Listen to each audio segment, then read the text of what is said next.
This is me Punesh Kumar Temre, and in today's class of artificial intelligence, we have to go for the topic resolution in predicate logic.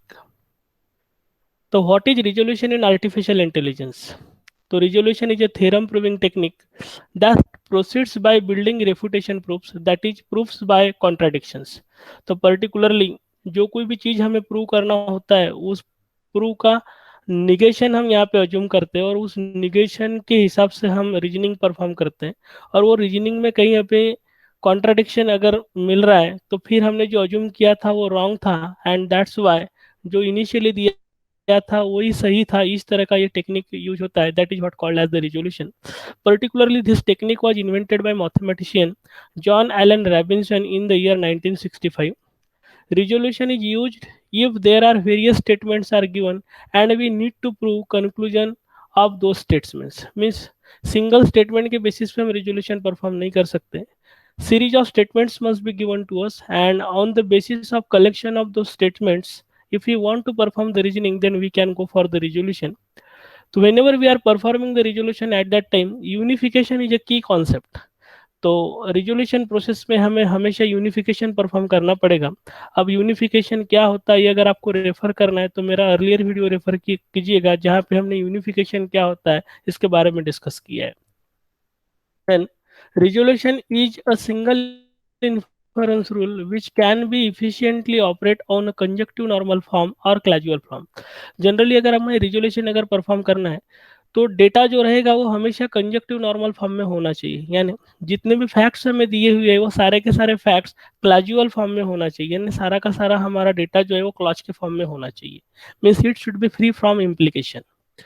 तो generally clauses क्या होता है? तो clauses का मतलब है clause is a disjunction of literals. अब disjunction of literals means atomic sentences हमारे पास रहेंगे और अगर कोई भी स्टेटमेंट अगर हमारा एटॉमिक सेंटेंस अगर है तो then that atomic sentence is called as a clause. अब कंजक्टिव नॉर्मल फॉर्म क्या है? तो conjunctive normal form is a statement represented as a conjunction of clauses is said to be conjunctive normal form or CNF. So what exactly conjunctive normal form is? So a sentence represented as a conjunction of clause is said to be conjunctive normal form or CNF. तो generally काफी सारे atomic clauses अगर हमारे पास है और उनको conjunction के थ्रू हमने अगर जोड़ के रखा है तो ऐसे कंजंक्शन ऑफ क्लॉजेस को जनरली हम कंजंक्टिव नॉर्मल फॉर्म कहते हैं. Now we have to go for the various steps in resolution. तो जनरली रिजोल्यूशन जब हम परफॉर्म करेंगे तो in resolution in all we have to apply total 4 steps. Here we have step number 1, conversion of facts into first order logic. तो अगर हमारे पास जो भी फैक्ट्स दिए हुए रहेंगे वो जनरली इंग्लिश स्टेटमेंट के फैक्ट हो सकते हैं. ये सारे के सारे फैक्ट्स को हमें फर्स्ट ऑर्डर लॉजिक में रिप्रेजेंट करना पड़ेगा. This is what the step 1. Then we have step 2 where we have to convert all the first order logic statements into conjunctive normal form. यानी स्टेप नंबर 2 में कहीं ना कहीं हमें फर्स्ट ऑर्डर लॉजिक में जो भी फैक्ट्स है वो सारे के सारे फैक्ट्स को क्लॉज फॉर्म में कन्वर्ट करना पड़ेगा. And that's why output of step number 2 will be the statements into conjunctive normal form. Then we have step 3 where we have to negate the statement which we want to prove. Generally resolution technique में proof bye रेफुटेशन perform होता है and proof bye रेफुटेशन perform करने की वजह से जो कोई भी स्टेटमेंट हमें प्रूव करना है उसका निगेशन हमें अज्यूम करना पड़ता है. And that's why in step number 3 we have to go for the negation of statement which we want to prove. Then we have fourth step where we have to perform the resolution with the help of unification. तो generally step number 4 में हम resolution graph बनाएंगे unification perform करते हुए. तो अगर ये total 4 steps हम अप्लाई कर लेते हैं तो ये 4 स्टेप की सीरीज को जनरली हम रिजोल्यूशन कहते हैं. Now here we have to go for one example and with the help of this example we have to understand how exactly resolution technique works. So here problem is given that consider the following sentences. First statement is Raju likes all kind of food. Second one is apple and vegetables are food. Third is anything anyone eats and not killed is a food. Fourth is Rani eats peanut and still alive. Fifth is Amit eats everything that Rani eats. And then by using resolution we have to prove that Raju likes peanuts or not. तो particularly हमारे पास total 5 facts दिए हुए हैं, mean series of facts is given to us and on the basis of that Raju likes peanut और not that we have to prove. तो अगर carefully ये सारे फैक्ट्स को अगर आप स्टडी करेंगे तो कहीं ना कहीं राजू लाइक्स पीनट्स और नॉट इस तरह का इंफॉर्मेशन यहाँ पे दिया हुआ है, that is in the form of hidden form. And by performing the reasoning we have to prove whether Raju likes peanut or not. तो ये वाला रीजनिंग परफॉर्म करने के लिए जनरली हम यहाँ पे रिजोल्यूशन यूज करेंगे. अब रिजोल्यूशन कैसे परफॉर्म करते that we have to study. तो here we have a solution and resolution जब हम परफॉर्म करेंगे तो टोटल 4 स्टेप्स होते हैं. तो here we have to go for step 1 and step 1 is about conversion of facts into first order logic. यानी facts हमारे पास दिए हुए रहेंगे और ये फैक्ट्स को हमें फर्स्ट ऑर्डर लॉजिक में रिप्रेजेंट करना है. तो जब कभी भी फैक्ट्स दिए और उनको फर्स्ट ऑर्डर लॉजिक में अगर आपको रिप्रेजेंट करना है, ये अगर स्टडी करना है, तो हमारा अर्लियर वीडियो रेफर कीजिएगा जहाँ पे हमने काफी अच्छे से डिस्कस किया हुआ है कि अगर कोई फैक्ट्स दिए रहेंगे तो वो फैक्ट्स को फर्स्ट ऑर्डर लॉजिक या प्रेडिकेट लॉजिक में कैसे कन्वर्ट करेंगे. तो here first fact is Raju likes all kind of food. तो Raju likes all kind of food, इस पर्टिकुलर फैक्ट को अगर हम रिप्रेजेंट करना चाहते हैं तो कहीं ना कहीं यहाँ पे word all kind of food आ रहा है और ऑल इसका मतलब हमें यूनिवर्सल क्वांटिफायर यूज करना पड़ेगा. And that's why in first order logic this particular fact can be represented as for all x, if x is a food then likes Raju x. Then we have next fact, apple and vegetables are food. Apple and vegetables are food. तो यहाँ पे implication की जरूरत तो नहीं है और किसी क्वांटिफिकेशन की जरूरत नहीं है. तो इसका रिप्रेजेंटेशन रहेगा food apple and food vegetable. क्यों? क्योंकि apples and vegetables are food. तो यहाँ पे food apple is one atomic clause, vegetable food is another atomic clause. तो इस तरह के 2 एटॉमिक क्लॉजेस रहेंगे जिनको हमने जोड़ के रखा है through hand operator. Then we have third fact, anything anyone eats and not killed is food. यानी कोई किसी चीज को अगर खाता है और फिर भी अगर नहीं मिला तो वो वाली चीज को हम फूड कहेंगे. और इस पर्टिकुलर फैक्ट को रिप्रेजेंट करते वक्त हमें यहाँ पे क्वांटिफायर्स यूज करना पड़ेगा और इसका रिप्रेजेंटेशन रहेगा for all x, for all y eats xy and not killed x, then it implies that y is a food. So this is what the representation of third fact. Then we have next fact, that is Rani eats peanuts and is still alive. This particular fact can be represented as Rani eats peanuts means eats Rani peanuts and Rani is still alive का मतलब alive Rani. So in this way we have 2 atomic clauses. Then fifth fact, Amit eats everything that Rani eats. अब इस particular fact पे Amit eats everything it depends on what Rani eats and that's why यहाँ पे implication आएगा and this is about the everything, इसलिए quantifier भी आएगा. तो इस particular fact को अगर हम represent करेंगे तो for all x eats Rani x, then it implies that eats Amit x. So such kind of representation will be there. Then in this way 5 facts हमको दिए थे, वो 5 फैक्ट्स को हमने रिप्रेजेंट जो किया वो इस तरीके से है. तो टोटल जो फैक्ट्स हमको दिए थे वो सारे के सारे फैक्ट्स को हमने रिप्रेजेंट यहाँ पे कर दिया है. और रिप्रेजेंट करने के बाद now what we have to do, कुछ एडिशनल फैक्ट्स भी हमें यहाँ पे ऐड करने पड़ेंगे और वो एडिशनल फैक्ट जो रहेंगे that will be due to the granularity of representation. और ग्रैनुलरिटी ऑफ रिप्रेजेंटेशन की वजह से यहाँ पे एडिशनल फैक्ट हमको ऐड जो करना पड़ेगा that will be not killed x implies that alive x. क्यों? क्योंकि each alive not killed इस तरह के वर्ड्स हमने यूज किए थे और alive का मतलब ही not killed होता है या not killed का मतलब alive होता है. इस तरह की ग्रैनुलरिटी हमको रिप्रेजेंट करना है and that's why we have to go for some of the additional representation of facts. तो हमारा 6 एडिशनल फैक्ट जो बनेगा that will be the for all x not killed x implies alive x. Then next is उसका reverse that is alive x not killed x. And one more thing we have to represent, that is likes Raju peanuts or not. क्योंकि Raju likes peanut or not, this we want to prove. और उसको prove करने के लिए symbolically उसको लिखना पड़ेगा likes Raju peanuts or not. तो in this way we have total facts.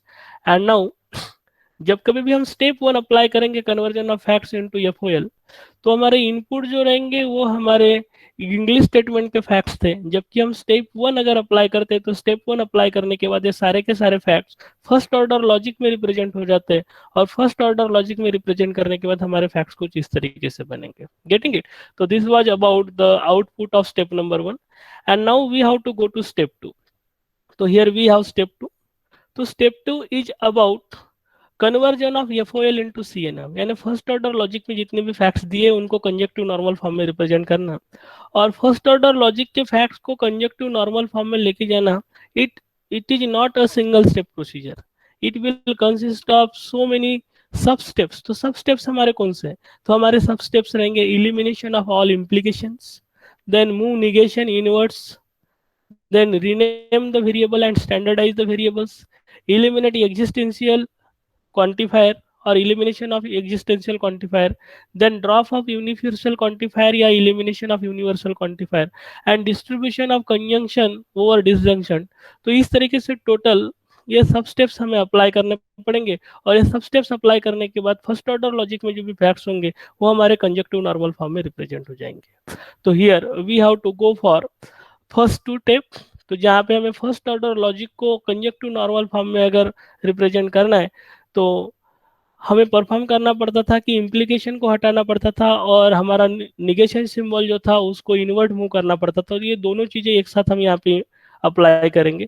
तो जब कभी भी हमें इम्प्लीकेशन हटाना है तो इम्प्लीकेशन हटाते वक्त हमारा फैक्ट अगर इस तरह का है, ये इम्प्लाइज भी, if given fact is if A implies B, then इसको क्लॉज फॉर्म में अगर हमें लिखना है तो क्लॉज फॉर्म में लिखते वक्त हमें लिखना पड़ेगा नॉट ए और बी, यानी लेफ्ट हैंड साइड का जो भी रहेगा that we have to write it as not A, और इम्प्लीकेशन के राइट हैंड साइड में जो रहेगा that we have to write as और बी।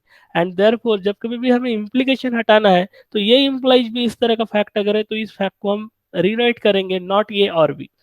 और अगर हमारे पास मल्टीपल निगेशंस अगर आते हैं तो मल्टीपल निगेशंस को हमें रिजॉल्व करना पड़ेगा। ये कैसे करेंगे, ये जब कुछ एग्जांपल्स के थ्रू हम स्टडी करेंगे। तो हमारे फैक्ट्स जो दिए हैं, first fact is Raju likes all kind of food. तो इसका फर्स्ट ऑर्डर लॉजिक रिप्रेजेंटेशन था for all x if x is a food then likes Raju x. अब इस पर्टिकुलर फैक्ट को हम क्लॉज फॉर्म में ऐसा कह सकते हैं क्या? तो ये पर्टिकुलर फैक्ट क्लॉज फॉर्म में नहीं है, और क्लॉज फॉर्म में नहीं होने का रीजन ये है क्योंकि हमारे पास यहाँ पे क्या है, इम्प्लीकेशन। अब इस इम्प्लीकेशन को हमें हटाना पड़ेगा। इम्प्लीकेशन को कैसे हटाते? तो अगर फैक्ट है A implies B then we have to write it as not A और B, and that's why left hand side का नॉट लेना पड़ेगा और राइट हैंड साइड को और के साथ जोड़ना पड़ेगा। देयरफॉर इन CNF इस पर्टिकुलर फैक्ट को अगर हम लिखेंगे तो it will become for all x not food x. क्यों? क्योंकि लेफ्ट हैंड साइड का नॉट और राइट हैंड साइड जो है उसको और में लिखना पड़ेगा, देयरफॉर और लाइक्स राजू एक्स। तो in this way first fact का कंजक्टिव नॉर्मल फॉर्म जो बनेगा वो इस तरीके का बनेगा, for all x not food x और likes Raju x. Then we have next fact that is apples and vegetables are food. इसका अगर हम फर्स्ट ऑर्डर लॉजिक रिप्रेजेंटेशन देखेंगे तो food apple and food vegetable इस तरह का फैक्ट है। यहाँ पे किसी भी तरह का इम्प्लीकेशन या किसी का तरह के क्वांटिफायर्स हमें नहीं दिख रहे, एंड दैट्स व्हाई हम ये कह सकते हैं कि ये representation already conjunctive normal form में है, and therefore conjunctive normal form में ये वाली चीज एज इट इज हम रिप्रेजेंट करेंगे। तो कंजक्टिव नॉर्मल फॉर्म में रिप्रेजेंटेशन रहेगा food apple and food vegetable. Then we have third fact anything anyone eats and not killed is food. इसका फर्स्ट ऑर्डर रिप्रेजेंटेशन था for all x for all y eats x y and not killed x implies food Y.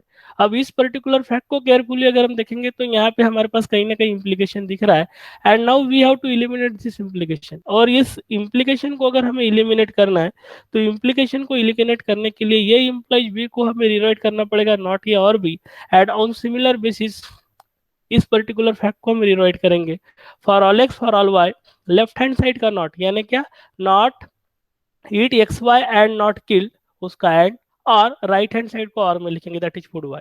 अब आप यहाँ देख सकते हैं कि यहाँ फिर से नॉट है और यहाँ फिर से नॉट है, तो इस नॉट को हम रिजॉल्व करेंगे, और नॉट को रिजॉल्व करते वक्त हम आगे कैरी फॉरवर्ड जब करेंगे तो it will becomes not eat x and not not जो होगा वो कैंसिल हो जाएगा, therefore it will become killed x और फूड वाई। तो ultimate representation in conjunctive normal form will be for all x for all y not eat x y or kill x or food y. So this will be the representation for this particular fact in conjunctive normal form. Then we have to go for next representation, that is fourth one. Rani eats peanuts and still alive. तो रानी eats peanut and is still alive इस particular fact को अगर हम first order logic में लिखेंगे तो eats Rani peanuts and alive रानी, कोई implication नहीं है, कोई क्वांटिफायर्स नहीं है, इसलिए कंजक्टिव नॉर्मल फॉर्म में ऑलरेडी, और इसका रिप्रेजेंटेशन सेम रहेगा। Then we have next fact Amit eats everything that Rani eats. अब Amit eat everything that Rani Yeats, इस पर्टिकुलर फैक्ट को अगर हम फर्स्ट ऑर्डर लॉजिक में रिप्रेजेंट करते तो इसका रिप्रेजेंटेशन रहेगा for all x Yeats Rani x implies Yeats Amit x. तो यहाँ पे आप देख सकते हैं कि हमारे पास यहाँ पे क्वांटिफायर भी है, साथ साथ इम्प्लीकेशन भी है, दोनों को हटाना पड़ेगा। तो इम्प्लीकेशन को हम कैसे हटाएंगे? तो इम्प्लीकेशन को हटाने के लिए नॉट ईट रानी एक्स और ईट्स अमित एक्स, और यहाँ पे निगेशन को कैरी फॉरवर्ड करने की जरूरत नहीं है, इसलिए कंजक्टिव नॉर्मल फॉर्म में ये फैक्ट इस तरीके से दिखेगा। Then we have next fact that is newly fact, और न्यूली एडेड फैक्ट जो था वो था for all x not killed x और alive x. This particular fact was newly added due to granularity of representation. और इस particular fact को अगर हम कंजक्टिव नॉर्मल फॉर्म में रिप्रेजेंट करते हैं तो हमें इम्प्लीकेशन हटाना पड़ेगा, और इम्प्लीकेशन हटाते वक्त फैक्ट कुछ इस तरीके से दिखेगा। लेफ्ट हैंड साइड को नॉट लगाएंगे और राइट हैंड साइड लिखेंगे, तो फैक्ट क्या बनेगा? Not of not kill x और अलाइव एक्स। अब नॉट नॉट को सॉल्व करेंगे तो it will becomes kill x. तो अल्टीमेट रिप्रेजेंटेशन जो रहेगा for all x kill x और alive x. Then we have next fact that is reverse of fact number 6, और that is what for all x alive x implies that not killed x. यहाँ पे फिर से implication हटाते वक्त हम लिखेंगे नॉट अलाइव एक्स और नॉट किल्ड एक्स। तो यहाँ पे निगेशन को कैरी फॉरवर्ड करने की जरूरत नहीं, इसलिए ये फैक्ट इस तरीके से रहेगा। एंड लास्ट फैक्ट जो हमारा है वो था लाइक्स राजू पीनट्स। और इस पर्टिकुलर फैक्ट की अगर हम बात करेंगे तो इस फैक्ट में हमें कहीं पर भी इम्प्लीकेशन या किसी तरह का क्वांटिफायर नहीं दिख रहा है, इसलिए ये ऑलरेडी कंजक्टिव नॉर्मल फॉर्म में, और कंजक्टिव नॉर्मल फॉर्म में इस फैक्ट को हम दिखेंगे likes Raju peanuts. Getting it? तो ओवरऑल इस पर्टिकुलर प्रोसीजर को अगर हम स्टडी करते हैं जहाँ पे हमने इम्प्लीकेशन और निगेशन को कैरी फॉरवर्ड किया था, तो उसके लिए इनपुट जो थे वो थे स्टेप नंबर 1 से जो भी फैक्ट्स हमको मिले थे वाले फैक्ट्स, और उस पे हमने स्टेप नंबर 2 का फर्स्ट सब स्टेप जो elimination of implication and elimination carry forward of negation symbols जब अप्लाई किए थे, तो उसके बाद हमारा आउटपुट कुछ इस तरीके से था। तो this was about the first two sub steps of step number 2, and now we have to go for step number 2 सब स्टेप 3। अब सब स्टेप 3 में हम क्या अप्लाई करेंगे? तो सब स्टेप 3 में हमारा काम है रीनेम द वेरिएबल और स्टैंडर्डाइज द वेरिएबल। अब इस पर्टिकुलर स्टेप में करते क्या, हम जितने भी हमारे वेरिएबल्स है ये सारे के सारे वेरिएबल को अगर डुप्लीकेट हो रहे तो उनको हटा देते हैं। तो हमारा फर्स्ट फैक्ट क्या है अभी? For all x not food x और लाइक्स राजू एक्स। तो यहाँ पे हमने एक्स को एक ही बार लिखा हुआ है, means through out a fact there is only single instance of x, and that's Y यहाँ पे हमें रिराइट करने की जरूरत नहीं है। तो ये वाला फैक्ट जो रहेगा वो एज इट इज बनेगा। Then next fact is food apple and food vegetable. तो इस पर्टिकुलर फैक्ट में कोई वेरिएबल ही नहीं है, तो इस पर्टिकुलर फैक्ट को फिर से हम एज इट इज लिखेंगे। थर्ड फैक्ट है for all x for all y not eats x y और किल्ड एक्स और फूड वाई। तो इस पर्टिकुलर फैक्ट में आप देख सकते हैं कि एक्स को हमने फिर से रिराइट किया है। क्यों? क्योंकि इससे पहले एक्स नाम के वेरिएबल को हमने फर्स्ट वाले फैक्ट में यूज किया है, और फिर से एक्स नाम के वेरिएबल को फिर से यूज किया है। तो this will generate the ambiguity. और स्टेप नंबर 2 में कन्वर्जन ऑफ एफओएल टू सीएनएफ में जब हम स्टैंडर्डाइजेशन ऑफ वेरिएबल्स के लिए जाते हैं, तो अगर हमारे वेरिएबल्स अगर रिपीट हो रहे हैं तो रिपीटेशन को हम हटाते हैं, और रिपीटेशन को हटाते वक्त हम रीनेम करते हैं। तो यहाँ पे कहीं ना कहीं हमें रीनेम करना पड़ेगा। तो रीनेम करते वक्त हमने क्या किया है कि ऑलरेडी हमने पहले एक्स को यूज किया है, तो अभी जो एक्स आया उस एक्स को वाई बोल देंगे, और जो वाई आया उसको जेड बोल देंगे, एंड दैट्स वाई इस पर्टिकुलर फैक्ट को रीनेम करेंगे। तो not eats x y will becomes not eats y z. Then जहां जहां एक्स आया वहां वहां हम वाई लिखेंगे, और जहां जहां वाई आया वहां वहां हम जेड लिखेंगे। तो इस तरीके से हमने रीनेम किया है। Then we have next fact eats Rani peanuts and alive Rani. यहाँ पे कोई वेरिएबल्स हमने यूज नहीं किए, तो एज इट इज इस पर्टिकुलर फैक्ट को लिख रहे हैं। Then next fact for all x not eats Rani x और ईट्स अमित एक्स। तो आप देख सकते हैं कि यहाँ पे फिर से हमने एक्स को यूज किया है, तो ये वाले एक्स को हमें स्टैंडर्डाइज करना पड़ेगा। तो इससे इस एक्स को स्टैंडर्डाइज करते वक्त ऑलरेडी हमने जो रीनेमिंग की है वो है एक्स वाई जेड। तो एक्स वाई जेड के अलावा नया वेरिएबल हमें यूज करना पड़ेगा, तो हमने यहाँ पे नया वेरिएबल जो लिया है दैट इज व्हाट डब्ल्यू। तो इस पर्टिकुलर फैक्ट में जहां जहां हमने एक्स यूज किया था एक्स की जगह अभी क्या लिखेंगे हम? W. Then for all x killed x और अलाइव एक्स, तो फिर से एक्स आ रहा है, it will generate the ambiguity, इसलिए यक्स को एक नया वेरिएबल से हमें रिप्लेस करना पड़ेगा। तो नया वेरिएबल जो हमने लिया है that is what G, and that's why for all x killed x और अलाइव एक्स को हम लिख सकते हैं for all G killed G alive G, only renaming का कॉन्सेप्ट हम अप्लाई कर रहे हैं। सेवन फैक्ट, फिर से एक्स यहाँ पे आ रहा है, इस एक्स को हम रीनेम करेंगे, तो रीनेम जो हमने किया दैट इज व्हाट वाई के, इसलिए हमने नॉट फॉर ऑल एक्स की जगह फॉर ऑल के लिखा है, नॉट अलाइव एक्स की जगह हमने नॉट अलाइव के लिखा है, ओनली वेरिएबल का नाम हमने चेंज किया है। और येट फैक्ट जो था लाइक्स राजू पीनट्स, तो लाइक्स राजू पीनट्स में कोई वेरिएबल नहीं है, and that's why this particular fact will become as it is. Next we have to go for elimination of existential quantifier. तो पर्टिकुलरली हमारा जो करंट प्रॉब्लम है, उस पर्टिकुलर करंट प्रॉब्लम में हमने कोई इम्प्लीकेशन एग्जिस्टेंशियल क्वांटिफायर यूज नहीं किया है, और एग्जिस्टेंशियल क्वांटिफायर हमने यूज नहीं किया तो ये स्टेप अप्लाई करने की जरूरत नहीं है। बट जरूरी नहीं है कि हमेशा आपके फैक्ट में कोई एग्जिस्टेंशियल क्वांटिफायर नहीं रहेगा, तो जब कभी एग्जिस्टेंशियल क्वांटिफायर रहेगा तो उसको आपको हटाना पड़ेगा, और एग्जिस्टेंशियल क्वांटिफायर हटाने वाली जो स्टेप होती है that is what called as skolemization. तो स्कोलेमाइजेशन अप्लाई करते हुए आपको एग्जिस्टेंशियल क्वांटिफायर को हटाना पड़ता है। यहाँ पे हमें एग्जिस्टेंशियल क्वांटिफायर हमारे पास है ही नहीं, इसलिए इस पर्टिकुलर स्टेप के लिए जो इनपुट रहेगा that will be the output, तो इनपुट और आउटपुट हमारा सेम रहेगा। तो this particular step do not have any significance as far as current problem is concern. Then we have to go for drop of universal quantifiers, तो अभी हमें universal quantifiers हटाने पड़ेंगे।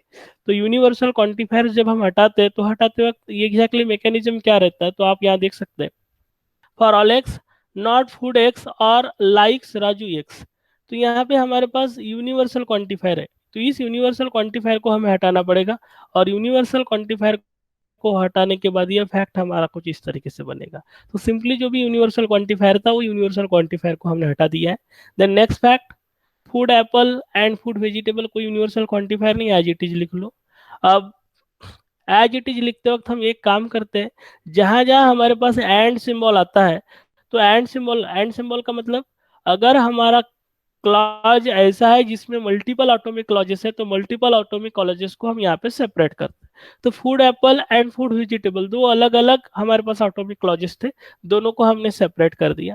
Then we have next fact, for all y for all z not eats y z और killed y और food z, तो यहाँ पे हमें कि हमारे यूनिवर्सल क्वांटिफायर्स हटाने पड़ेंगे, और हमारे यूनिवर्सल क्वांटिफायर्स है for all y for all z, तो for y for all z को हमने यहाँ पे हटा दिया। Next eat Rani peanuts and alive Rani, यहाँ पे फिर से आप देख सकते हैं कोई यूनिवर्सल क्वांटिफायर तो नहीं है, बट दो हमारे पास में एटॉमिक क्लॉजेस है उनको सेपरेट करना पड़ेगा, तो हमने सेपरेट किया। Next fact is for all W, तो फॉर ऑल डब्ल्यू को हटाना पड़ेगा, तो फॉर ऑल डब्ल्यू को हमने हटा दिया। देन फॉर ऑल जी किल जी और अलाइव जी, तो इस पर्टिकुलर फैक्ट को हमने किल जी और अलाइव जी, ध्यान रहे और जब रहता है तो और के वक्त हम सेपरेट नहीं करते, we are separating at the time of and only. Next fact is for all k not alive k और नॉट किल्ड के, तो क्वांटिफायर जो है यूनिवर्सल क्वांटिफायर ऑल के, तो फॉर ऑल के को हटाना पड़ेगा, हमारा फैक्ट कुछ इस तरीके से बनेगा। एंड लाइक्स राजू पीनट्स, यहाँ पे हमारा कोई यूनिवर्सल क्वांटिफायर नहीं, तो ये फैक्ट एज इट इज रहेगा। तो आप देख सकते हैं यूनिवर्सल क्वांटिफायर ड्रॉप करते हो कि इनपुट फैक्ट जो थे वो हमारे 8 थे, जबकि आउटपुट फैक्ट जो है अभी टोटल फैक्ट हो गए हमारे पास में 10। Getting it? we have then next step, we have to distribute conjunction and or disjunction। तो इस पर्टिकुलर स्टेप में जितने भी हमारे कंजंक्शन होते हैं वो कंजंक्शन को डिसजंक्शन के ऊपर डिस्ट्रीब्यूट करना होता है, बट इस पर्टिकुलर प्रॉब्लम के लिए इस स्टेप का कोई सिग्निफिकेंस नहीं रहेगा, यानी कोई चेंजेस नहीं आएंगे, and that's why input and output both will be the same, इसलिए जो इनिशियली 10 फैक्ट्स थे वही 10 फैक्ट्स यहाँ पे आपके आउटपुट रहेंगे। तो अगर हम स्टेप नंबर 2 का समराइजेशन करेंगे तो स्टेप नंबर 2 का इनपुट जो था वो इस तरह का था, और इस पे जब हमने स्टेप नंबर 2 अप्लाई किया तो स्टेप नंबर 2 अप्लाई करने के बाद आउटपुट में हमारे पास टोटल 10 फैक्ट्स हैं। तो अभी आप देख सकते हैं कि इनपुट में आपके पास फर्स्ट ऑर्डर लॉजिक के स्टेटमेंट्स हैं स्टेप नंबर 2 के लिए, जबकि आउटपुट में अगर आप देखोगे तो फर्स्ट ऑर्डर लॉजिक के स्टेटमेंट को हमने अभी सारे के सारे क्लॉज फॉर्म वाले फैक्ट्स में कन्वर्ट कर दिए। तो राइट हैंड साइड जो भी है that is what set to be in CNF, जबकि लेफ्ट हैंड साइड जो है that is what set to be in first order logic. तो this was about the step number 2। So now we have to go to step 3 of resolution, and step 3 of resolution is about negate the statement which is to be proved। तो हमें prove क्या करना था, Raju likes peanut. तो Raju likes peanut इस particular statement को अगर हमें प्रूव करना है तो स्टेटमेंट का निगेशन हमें अज्यूम करना पड़ेगा, एंड देयरफॉर हमारा अजम्पशन रहेगा not likes Raju peanuts. Getting it? तो this is about the step number 3। और इस पर्टिकुलर स्टेप नंबर 3 के बाद जिस स्टेटमेंट को हमें प्रूव करना है वो स्टेटमेंट हो गया नॉट लाइक्स राजू पीनट्स, जबकि हमारे नॉलेज बेस में या हमारे वर्किंग मेमोरी में जो फैक्ट्स रहेंगे वो फैक्ट्स रहेंगे टोटल 10 फैक्ट्स जो हमें स्टेप नंबर 2 से मिले हैं। And now what we have to do, we have to go to step number 4, and step number 4 is about draw the resolution graph. तो अभी यूनिफिकेशन परफॉर्म करते हुए हमें यहाँ पे रिजोल्यूशन परफॉर्म करना पड़ेगा। तो यूनिफिकेशन परफॉर्म करते हुए रिजोल्यूशन जब हम परफॉर्म करते हैं तो हम एग्जैक्टली क्या करते हैं, तो इस चीज को समझने के लिए एक्चुअली आपका अजम्पशन क्या था वो सबसे पहले आपको रिकॉल करना पड़ेगा। तो हमारा अजम्पशन क्या था, नॉट लाइक्स राजू पीनट्स, और हमारे डेटाबेस में क्या थे, हमारे डेटाबेस में टोटल इतने फैक्ट्स थे। ठीक है, तो अभी जहां पे नॉट लाइक्स है, इस नॉट लाइक्स का रिवर्स क्या होगा, लाइक्स। तो लाइक्स वाले फैक्ट्स हमको यहाँ पे ढूंढने पड़ेंगे। अभी लाइक्स राजू पीनट्स इस पर्टिकुलर फैक्ट को हम यूज नहीं कर सकते। क्यों नहीं कर सकते, इस फैक्ट को इसलिए यूज नहीं कर सकते क्योंकि यही चीज हमें प्रूव करना है। Getting it? तो इस पर्टिकुलर फैक्ट को छोड़ के रिमेनिंग फैक्ट्स कितने आपके, 9 फैक्ट्स। तो ये 9 फैक्ट्स में से आपको ऐसे फैक्ट्स ढूंढ के निकालने हैं जिनमें प्रेडिकेट्स मिलेगा निगेशन ऑफ नॉट लाइक्स। तो करंट फैक्ट का प्रेडिकेट क्या है, नॉट लाइक। तो आपको नॉट लाइक का निगेटिव, नॉट लाइक का निगेटिव क्या रहेगा, लाइक। तो जिस पर्टिकुलर फैक्ट में लाइक लिखा हुआ है या जिस पर्टिकुलर फैक्ट में लाइक्स नाम का प्रेडिकेट है, ऐसे फैक्ट्स फाइंड आउट करने पड़ेंगे। तो आप देख सकते हैं फर्स्ट फैक्ट में लाइक्स है और बाद में आई थिंक किसी पर्टिकुलर फैक्ट में लाइक नहीं है। तो देयरफॉर यहाँ पे हमें रिजोल्यूशन परफॉर्म करने के लिए करंट वाला फैक्ट और फैक्ट नंबर 1 ये दोनों के बीच में रिजोल्यूशन परफॉर्म करना पड़ेगा। एंड दैट्स वाई डेटाबेस में से नॉट फूड एक्स और लाइक्स राजू एक्स, कौन सा फैक्ट है ये, फैक्ट नंबर 1, इसको हमें रिजोल्यूशन के लिए यूज करना पड़ेगा। अब रिजोल्यूशन में हम करते क्या है, तो रिजोल्यूशन में यूनिफिकेशन परफॉर्म करते हैं और कैंसलेशन परफॉर्म करते हैं। तो कैंसलेशन और रिजोल्यूशन का कॉन्सेप्ट क्या है वो समझ लो। यहाँ पे नॉट लाइक्स है और यहाँ पे लाइक्स है, तो लाइक्स और नॉट लाइक्स दोनों एक दूसरे को कैंसिल करेंगे और यहाँ पे हमें पैरामीटर मैचिंग करना पड़ेगा, that is what called as unification. तो राजू एंड राजू, तो yes Raju will get match with Raju, लेकिन पीनट और यक्स के बीच में यहाँ पे यूनिफिकेशन होगा। इसका मतलब ये दोनों का रिजोल्यूशन परफॉर्म करने के बाद जो भी आउटपुट रहेगा that output will be on the basis of variable x, और वेरिएबल यक्स की वैल्यू क्या रहेगी, पीनट्स। एंड दैट्स वाई जब रिजोल्यूशन हम परफॉर्म करेंगे तो फर्स्ट फैक्ट से हमने लिया नॉट लाइक्स, और सेकंड वाले फैक्ट यानी राइट हैंड साइड वाले फैक्ट से हमारे पास है नॉट फूड एक्स और लाइक्स। तो not likes likes will get cancelled with each other and there will be the unification in between peanuts and x, and output जो रहेगा नॉट लाइक्स और लाइक्स एक दूसरे को कैंसिल कर देंगे तो बचेगा क्या, नॉट फूड। तो देयरफॉर आउटपुट में अगर आप देखोगे तो आपको नॉट फूड मिलेगा, but not food of x. X का मतलब क्या है, यक्स का मतलब है पीनट्स, एंड देयरफॉर रिजोल्यूशन का आउटपुट जो रहेगा इस पर्टिकुलर स्टेप में वो रहेगा not food peanuts. Getting it?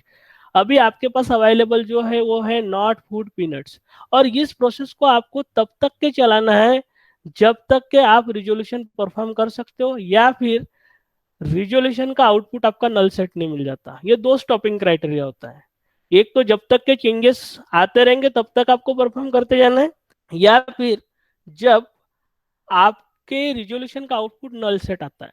Getting it? अभी नल सेट मिला है कि हमको, नहीं, क्या मिला है, not food peanuts. Not food peanut अगर मिला है तो इसका रिवर्स आपको यहाँ पे ढूंढना पड़ेगा। नॉट फूड का रिवर्स क्या रहेगा, फूड। तो फूड जहां जहां है ऐसे फैक्ट आपको फाइंड आउट करने पड़ेंगे। तो फूड कहाँ पे है, फैक्ट नंबर 3 में, फैक्ट नंबर 2 में, फूड एप्पल फूड वेजिटेबल। लेकिन ये फूड एप्पल फूड वेजिटेबल है, हमें क्या चाहिए, नॉट फूड पीनट। तो पीनट वाला तो कोई फैक्ट नहीं है यहाँ पे, यानी फूड पीनट वाला कोई फैक्ट नहीं है। तो फिर फूड वेरिएबल वाला कोई फैक्ट है क्या, तो फूड वेरिएबल वाला फैक्ट जो है that is what fourth fact. कौन सा फैक्ट है, not eats y z, killed y और फूड जेड। तो इस पर्टिकुलर फैक्ट को भी हम यहाँ पे यूज कर सकते हैं एंड दैट्स वाई अभी अगर आप देखोगे तो हमने इस पर्टिकुलर फैक्ट को लिया, कौन सा, नॉट ईट्स वाई जेड और किल्ड वाई और फूड जेड, गेटिंग इट। और अभी ये दोनों फैक्ट के बीच में हम रिजोल्यूशन परफॉर्म करेंगे। अब आपको कंफ्यूजन हो रहा होगा कि नॉट फूड का रिवर्स तो फूड होता है, तो फिर फूड वाले fact number two food Apple और फूड वेजिटेबल थे, इन्होंने दोनों को क्यों नहीं लिया? का रीजन ये है, we are talking about peanuts, तो ये पीनट और ये एप्पल मैच हो रहा है क्या? नहीं। या फिर ये वाला पीनट और ये वेजिटेबल मैच हो रहा है क्या? नहीं। लेकिन पीनट और जेड ये मैच हो रहा है क्या? ये मैच तो नहीं हो रहा है, लेकिन ये एक वेरिएबल है और एक स्पेसिफिक वैल्यू है, और वेरिएबल और स्पेसिफिक वैल्यू के बीच में रिजोल्यूशन हो सकता है, इसलिए हमने इस पर्टिकुलर फैक्ट को लिया है। Getting it? Now here we will apply the resolution. तो not food peanuts and food z ये दोनों एक दूसरे को कैंसिल करेंगे और रिजोल्यूशन जो होगा वो होगा पीनट और जेड के बीच में। तो फर्स्ट फैक्ट हमने लिया, राइट हैंड साइड का फैक्ट लिया, there will be the cancellation in between not food and food Z. बचेगा क्या? नॉट ईट्स वाई जेड और किल्ड वाई। उसमें भी जो जेड रहेगा वो जेड को रिप्लेस कैसे करेंगे? हम पीनट से करेंगे।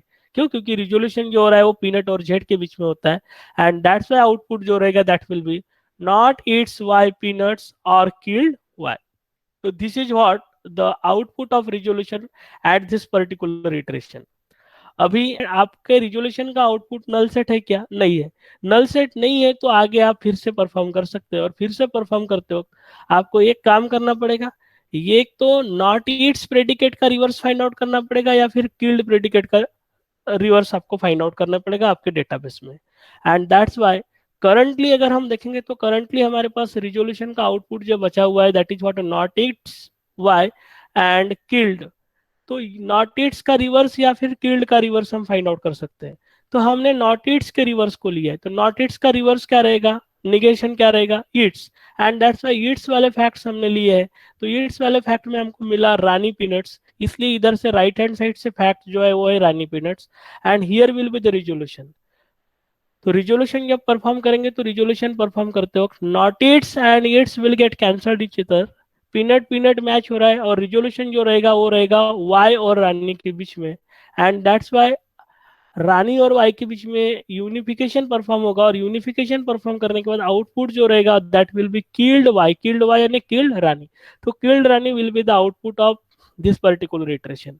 अब आउटपुट में आपको नल सेट मिला है क्या? नहीं। तो फिर किल्ड रानी जो है, किल्ड रानी का आपको रिवर्स फाइंड आउट करना पड़ेगा ऐसा फैक्ट। तो किल्ड रानी का रिवर्स फैक्ट क्या हो सकता है? नॉट किल्ड हो सकता है। और नॉट किल्ड वाला कोई फैक्ट अगर आपके पास है क्या? तो नॉट किल्ड वाला फैक्ट जो है वो फैक्ट नंबर 9 है। क्यों? क्योंकि यहाँ पे नॉट किल्ड है। तो not alive k, not killed के, इस पर्टिकुलर फैक्ट को हमने लिया।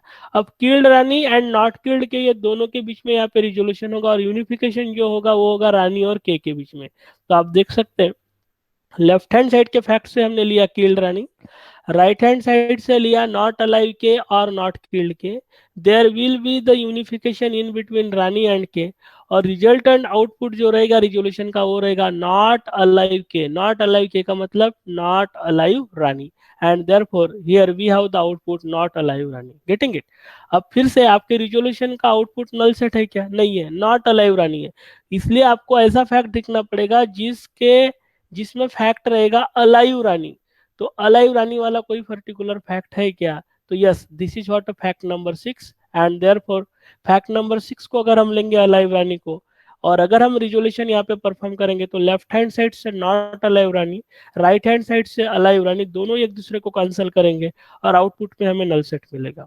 तो फिर से ध्यान रहे, रिजोल्यूशन हम तब तक परफॉर्म करते जब तक कि हमें एक तो नल सेट नहीं मिलता, या फिर हमारा जो रिजोल्यूशन है रिजोल्यूशन का आउटपुट चेंज होना बंद नहीं हो जाता। तो whenever there will not be no further changes then we have to stop. This is what the first stopping criteria.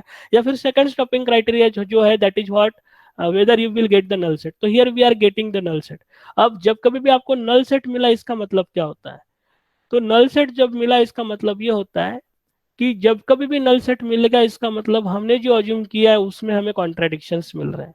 तो as output of resolution is null set, hence not likes Raju peanut is false, क्योंकि हमने जो assume किया था वो false है। तो हमेशा ध्यान रखिएगा, रिजोल्यूशन परफॉर्म करने के बाद output of resolution is a null set, it means that आपने जो अज्यूम किया था वो फॉल्स है, और आपने जो अज्यूम किया था वो फॉल्स अगर है इसका मतलब ट्रू क्या होगा? आपने जिस चीज को निगेट किया था उसका ओरिजिनल निगेशन यानी वो एक्चुअल स्टेटमेंट ही ट्रू था, तो एक्चुअल स्टेटमेंट क्या था, likes Raju peanut, and that's why likes Raju peanuts will be the true. और लाइक्स राजू पीनट्स ट्रू, इसका मतलब क्या है, Raju likes peanuts, and hence by using resolution we can say that Raju likes peanuts. So this is what the resolution mechanism. So this is all about how does we can apply the resolution in artificial intelligence. जब कभी भी artificial intelligence में resolution हम perform करेंगे तो हमें total चारों steps apply करने पड़ेंगे।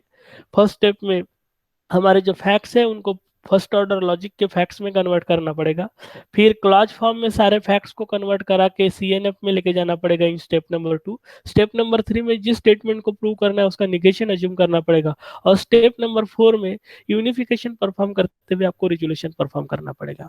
अगर रिजोल्यूशन का आउटपुट नल सेट है, इसका मतलब आपने जो अज्यूम किया था वो फॉल्स है, अगर नल सेट नहीं था इसका मतलब आपने जो अज्यूम किया वो ट्रू है। Getting it? तो this is all about resolution in artificial intelligence. Thank you.